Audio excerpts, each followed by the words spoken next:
네, 조금 전에 예고 보셨듯이 이번 주 한 주간은 4시에 만나는 미래 특별한 시간으로 꾸려갈 겁니다. 리서치 포럼 2022 혁신의 대중화에 투자하라라는 주제로 이야기 이어갈 거고요. 혁신 기업들 많이 소개해드릴 거니까요. 관심 갖고 함께 해주시기 바랄게요.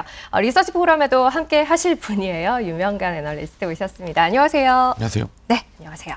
자, 오늘 어닝스 리비전 이어갈 텐데 한 주간 뭐 특별한 변화가 있었을까요? 특징적으로 보고 계신 부분 먼저 들어보죠.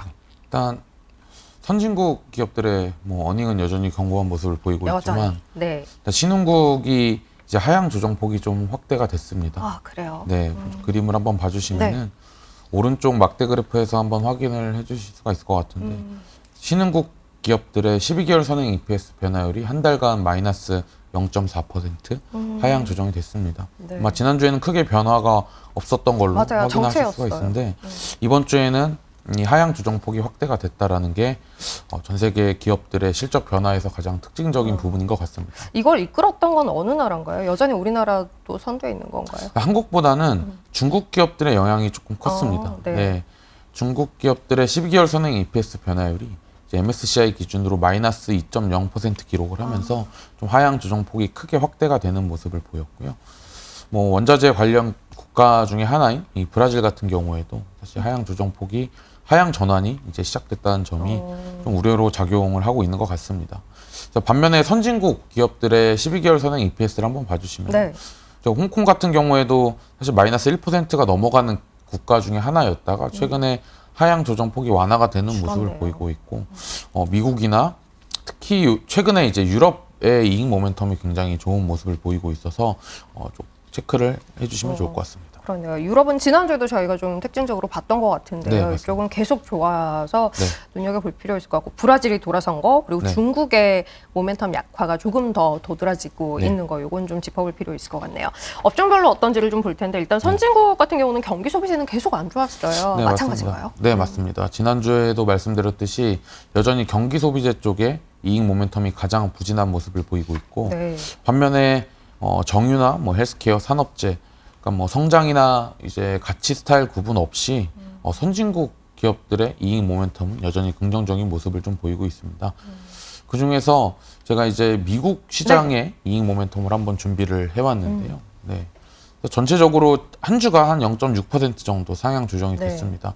그 중에서도 오미크론 바이러스 이슈가 사실 가장 타격을 받을 것이라고 예상을 했었던 호텔 레저나 운송 서비스 섹터에 이쪽이 제일 좋네요. 네, 맞습니다. 이익 전망치가 상향 조정되는 게 조금 특이해서 네. 제가 한번 가지고 와봤고요. 반면에 이 철강이나 은행, 그러니까 전통적인 시클리컬 업종 중에 하나인 철강 섹터나 그리고 금리 변화에 굉장히 민감한 은행 섹터의 이익 전망치가 하향 조정됐다라는 게 이번 주에 조금 특징적인 섹터별 이익 전망치 변화인 것 같습니다. 그 코로나 확산에 대한 우려가 지금 시장에 일정 부분 영향을 미치고 있음에도 불구하고 운송, 호텔, 레저 서비스 이쪽이 좋았던 건 어떻게 해석할 수 있을까요? 일단 제가 생각하기에는 사실 호텔 레저 서비스 섹터가 이제 미국뿐만이 아니라 한국도 사실 제대로 실적 턴어라운드에 성공한 적이 올해는 없었거든요. 네. 그래서 이 규모가 아마 굉장히 낮아져 있을 가능성이 높습니다. 네. 그래서 살짝의 변화만으로도 이렇게 변화율이 좀 크게 나올 수 있다라는 점은 참고를 해주시면 좋을 것 같고요. 요건 퍼센티지이기 때문에. 그렇죠. 네. 근데 다만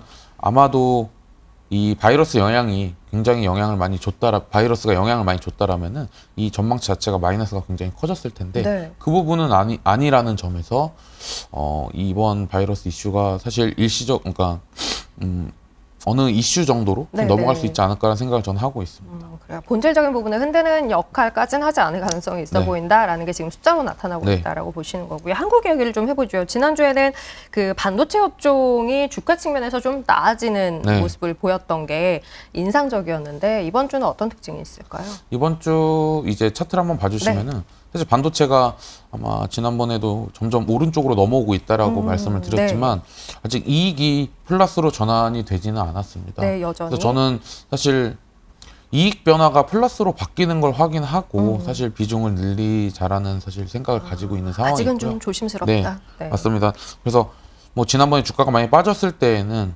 이익이 더 이상 하향 조정되지 않을 가능성이 높은 섹터다라고 코멘트를 드렸다면은 지금 주가 레벨에서는 실제로 이익이 턴하는 모습을 확인해야 되지 않을까라는 생각을 가지고 있습니다. 여전히 이익하고 주가가 좋은 업종들이 IT 하드웨어나 소프트웨어 이제 업종인데요. 네. 다만 이제 오늘 같은 경우에는 최근에 이제 주가 변동성이 조금 확대가 되었다라는 점에서 여전히 조금 주의를 하셔야 되는 네. 부분이 좀 있을 것 같습니다. 그래요. 참 그러면 별로 남는 게 없네요. 그렇죠. 그죠? 대부분의 업종하고 주가가 사실 왼쪽 하단에 이제 위치를 그러네요. 해 있으니까요. 네. 저희가 그럼에도 불구하고 이 우측 섹터에서 이익이 플러스이고 주가가 마이너스인 업종 중에서 한번 후보군을 네. 이제 뽑아볼 수가 있는데요. 조선이나 정유 그리고 상사 자본재, 유통 이 정도 업종이 될 것 같습니다. 그래요. 어쨌든 기본은 이익이 플러스에 있는 네. 것들 중심으로 좀 줄여보자라는 게 기본적인 컨셉인 거고 한국 시장의 이익 동향에는 좀 변화가 있었을까요? 네, 제가 이제 항상 순이익으로 데이터를 말씀드렸는데요. 최근에 이제 SK텔레콤도 분할을 했고 그렇죠. 좀 순이익에 대한 좀 변동성이 커질 수 있는 그런 국면이다 보니까 영업이익으로 최근에 데이터를 좀 바꿔왔습니다. 네. 그래서 전반적인 펀더멘탈 흐름을 한번 봐주시면은 한 주간 이제 국내 기업들의 내년도 영업이익 전망치 변화율은 소폭 하향 조정이 됐습니다. 근데 한 7월 중순부터 거의 250조 원을 기록을 할 뻔하다가 지금 한 236조 원까지 내려온 상황이고요. 네. 앞으로 이 추세가 상향 조정이 될 건지 아니면 하향 조정이 계속 지속이 될 건지는 조금 더 지켜봐야 하는 상황이다라고 보시면 될 것 같습니다. 4분기 실적 같은 경우에는 최근에 분위기는 좋지 않습니다. 아마 제가 산업재 쪽에서 지금 추정치 하향 조정이 좀 지속적으로 나오고 있다라고 코멘트를 드렸을 것 같은데 지금 눈높이가 3분기 실적 시즌이 끝난 다음부터 지속적으로 하향 조정이 좀 지속이 되고 있습니다.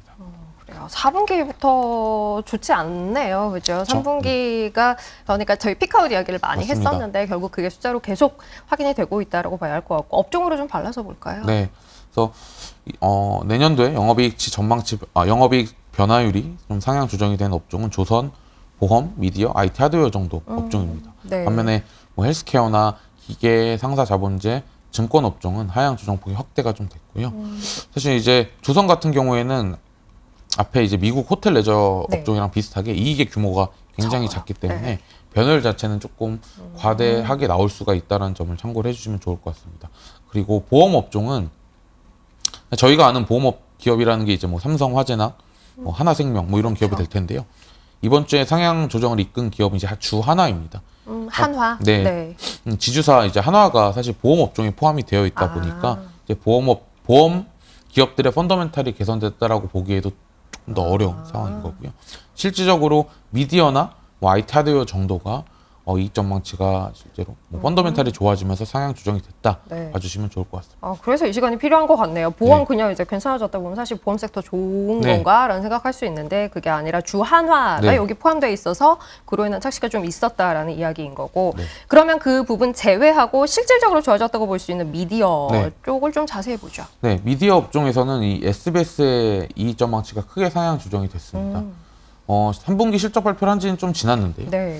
어떤 애널리스트들의 보고서가 다시 나오면서 일단 광고 업황이 개선되는 부분하고 이제 자회사의 실적 턴어라운드가 굉장히 기대가 되는 기업이라서 이제 SBS의 이익 전망치가 이번에 상향 조정이 됐습니다. 네. 반면에 CJ, CGV나 이 J 콘텐트리 같은 경우에는 어쨌든 조금 극장을 보유한 네, 기업이거든요. 그러네요. 그래서 이 두 가지의 기업은 하향 조정이 된 반면에 SBS의 이익 전망치가 조금 보이는 그런 상황이었습니다. 왼쪽에 미디어 전체 업종의 이익 전망치 트렌드를 한번 보시면은 한국 전체랑은 좀 다르게 그래도 꾸준히 우상향하는 모습을 보이고 있어서 여전히 관심이 좀 필요한 섹터라고 저는 판단을 하고 있습니다. 특히 이번 주에는 SBS 쪽의 이익의 상향의 폭이 좀 있었다라는 네. 거 짚어봤고 다음은 네. IT 그리고, 하드웨어인가요? 네, 제가 이제 IT 하드웨어 업종을 지속적으로 말씀드리는데요. 이번 주에는 이 LG 이노텍의 또 이익 전망치가 굉장히 긍정적으로 바뀌었습니다. 여전히 네. LG 이노텍의 실적 변화율이 사실 정체가 됐다가 다시 한번 레벨업이 되는 구간이 있는데요.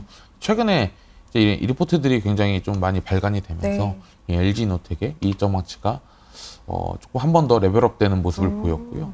반면에 제가 이제 4분기 실적 하향 조정을 이끄는 주범 섹터가 기계 업종이라고 네. 말씀을 드렸는데 내년도 전망치도 사실 밝지는 않습니다.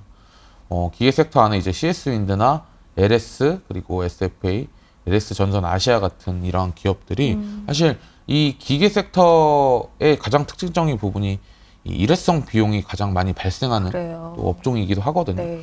근데 4분기 실적 시즌 같은 경우에는 항상 이제 기업들의 대규모 어닝 쇼크가 많이 발생하는 그런 분기일 텐데요. 특히 일회성 비용에서 많이 발생을 하기 때문에 이 기계 업종 같은 경우에는 이 추정치 하향 조정을 조금 더 모니터링이 필요한 업종이라고 좀 판단을 하고 있습니다. 저희가 사실 시간을 좀 갖고 쭉 하향 조정이 진행돼 왔던 것들에 대해서는 이제 좀 조심스럽게 그쵸? 봐도 괜찮지 않을까라는 이야기를 몇 차례 드렸던 바 있는데 기계업종은 그와는 또 다른 컨셉으로 네. 조심해서 보자라는 이야기라는 거 강조드리겠습니다. 자, 오늘 어닝스 리비전 여기까지 할게요. 유명한 애널리스트 함께했습니다. 고맙습니다. 감사합니다.